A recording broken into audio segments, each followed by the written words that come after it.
ইসলামী শরীয়তের সুন্নত, নফল ও মুস্তাহাব মাসালা নিয়ে বিতর্ক বাহাস করা জায়েজ আছে কিনা?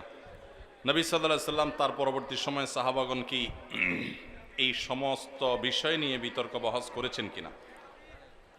দেখুন, বিতর্ক বহস এটা যদি কোনো বিষয় নিয়ে হয়, আলোচনা, পর্যালোচনা, তাহলে সেটা যদি শরিয়ার নীতিমালা মেনে হয় সেটা জায়েজ আছে। সাহাবীদের ভিতরে বিভিন্ন বিষয় নিয়ে কথোপকথন হয়েছে, যুক্তিতর্ক পরস্পরের মধ্যে দেয়াদেয়ি হয়েছে, অনেক ঘটনা এরকম ঘটেছে। একজন একটাকে বলেছেন, তার সপক্ষে তিনি যুক্তি দিয়েছেন, আরেকজন তার সপক্ষে তিনি দলিল প্রমাণ হাজির করেছেন। এটাকে আপনি বিতর্ক বলেন আর বাহাস বলেন, যে নামই বলেন, এগুলো সাহাবীদের মধ্যে ছিল। কিন্তু আজকাল বিতর্ক বাহাসের নামে যেগুলো হয়, এই রকম ফরম্যাট সাহাবীদের মধ্যে ছিল বলে আমার জানা নেই। এখন তো বিতর্ক বাহাস মানে হলো মার মার কাট কাট। মুসলমানদের সর্বাঙ্গে ব্যথা, হাজারটা বিপদ, হাজারটা সমস্যা। এর মধ্যে আমরা দেখা যায় ছোটখাটো বিষয় নিয়ে এমনভাবে বিতর্ক বসায় লেগে যায়, এমনভাবে গ্রুপিং করতে লেগে যায় যে মনে হয় ইসলামের সবচেয়ে বড় সমস্যাই হলো এগুলো।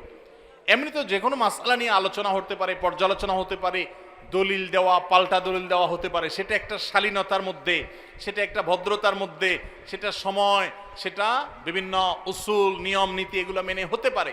কিন্তু আজকাল এগুলো বেশিরভাগ ক্ষেত্রে হয়ে গেছে ইগোর কারণে।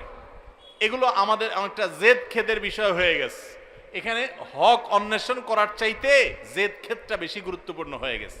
এই জন্য আজকাল যত বিতর্ক বাহাস হয়, ইন্টারেস্টিং বিষয় হলো এগুলোতে কেউ হারে না, কেউ হারেনি।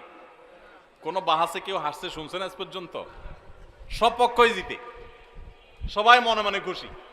হ্যাঁ, আমরা জিতে গেছি, আমাদেরটা হক প্রমাণ হয়ে গেছে। আরেকজন বলে আমারটা হক প্রমাণ হয়ে গেছে। কি লাভ রে ভাই? ভাইরা আমার, বহস শব্দের অর্থ হলো অনুসন্ধান করা। সত্য অনুসন্ধান করার চেষ্টা যদি থাকে, তো এই গতানুগতিক এখনকার যে আজকাল মার মার কাট কাট টাইপের বাহাস, বিশেষ করে বাহাসে লাঠিসোঁটা নিয়ে যায় অনেকে, আছে না নেই? আহারে মুসলমান, এই টাইপের বাহাস সাহাবীরা তো পরের কথা, ইসলামের সোনালী যুগের কখনো কোনো কালে কেউ ছিল বলে বলতে পারবে না।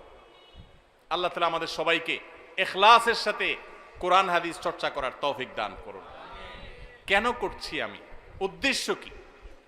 আমার মধ্যে ইগোটাই কাজ করছে কিনা, জেদটাই কাজ করছে কিনা, খেদটাই কাজ করছে কিনা, এটা আমার অ্যাটিটিউড থেকে অনেক সময় প্রকাশ পাবে।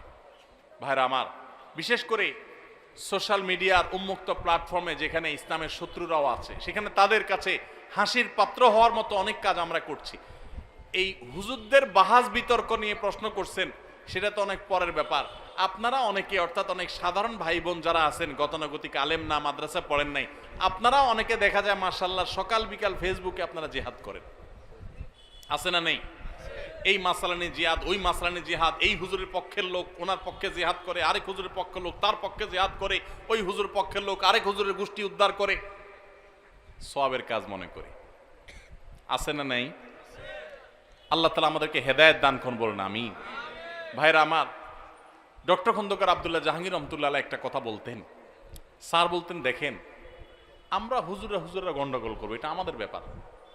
আপনারা সাধারণ মানুষ কি দুঃখে এখানে ঢুকে নিজের ঈমান আমল নষ্ট করতে আসেন?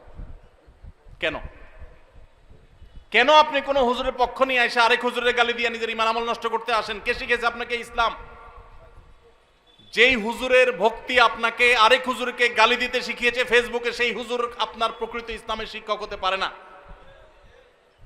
যদি আপনি কারোর অনুসারী হওয়ার পর অন্যদের ব্যাপারে আপনার ভিতরে হিংসাত্মক মনোভাব আসে, শত্রুতাপূর্ণ মনোভাব আসে, বা তাদের গোষ্ঠী উদ্ধার করাটাকেই একমাত্র ইসলামের কাজ মনে করেন, সারাদিন রাত এগুলোই শুধু করতে থাকেন, তাহলে বুঝতে হবে আপনার ইসলামের শিক্ষক পরিবর্তন করতে হবে।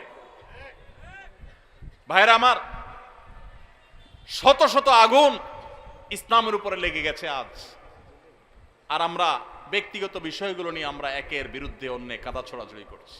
লজ্জা হয়।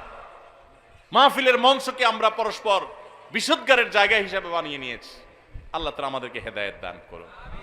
আপনারা সাধারণ মানুষ অন্তত আল্লাহর হস্তে এই সমস্ত কাদা ছড়াছড়ি, পাল্টা পাল্টি কাজকর্মে নিজেদেরকে নিয়োজিত করবেন না। আপনার কাছে যেটা সঠিক মনে হয় আপনি সেটা আমল করেন, আল্লাহর কাছে দোয়া করেন, আল্লাহুম্মা আরিনাল হাক্কা হাক্কাও ওয়ারযুকনা ইত্তিবাআহ ওয়া আরিনাল বাতিলা বাতিলাও ওয়ারযুকনা ইজতিনাবাহ। আল্লাহ, আমার কাছে যেটা সত্য, আপনার কাছে যেটা সত্য সেটা যেন আমার কাছে সত্য হিসাবে উদ্ভাসিত হয়ে যায়, উন্মোচিত হয়ে যায়, আমি যেন সত্যটা বুঝতে পারি। আল্লাহ আমাকে হেদায়েত দান করেন, ইহদিনাস সিরাতাল মুস্তাকিম। আল্লাহর কাছে বিশেষ দোয়া করেন, চোখের পানি ফেলেন। আপনি যদি সত্যটা উপলব্ধি করতে পারেন আপনি অহংকারী হবেন না, আপনি বিনয়ী হবেন। আজকাল দেখা যায় বেশিরভাগ বাহাস বিতর্ক আমাদেরকে অহংকারী করে দেয়, আমাদেরকে বিনয়ী করে না।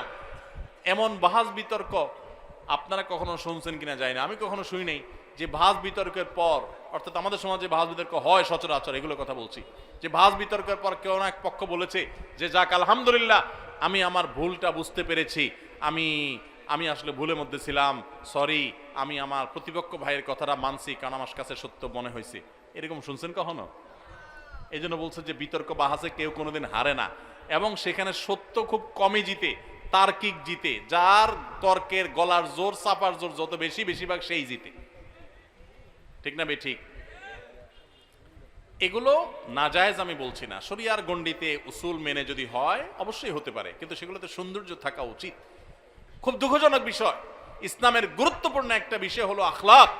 সে আখলাক আজ আমাদের নিজস্ব মুসলমান ভাইদের সাথে আমরা দেখাতে পারছি না। ভিন্ন মতের মুসলমান, সেও তো আমার ভাই, দিন শেষে কেন তাকে আমি শত্রু মনে করব? আল্লাহ আমাদের সবাইকে উদারপন্থী মুসলমান হওয়ার তৌফিক দান করুন, ধৈর্যশীল সহনশীল মুসলমান হওয়ার তৌফিক দান করুন, আখলাকওয়ালা মুসলমান হওয়ার তৌফিক দান করুন।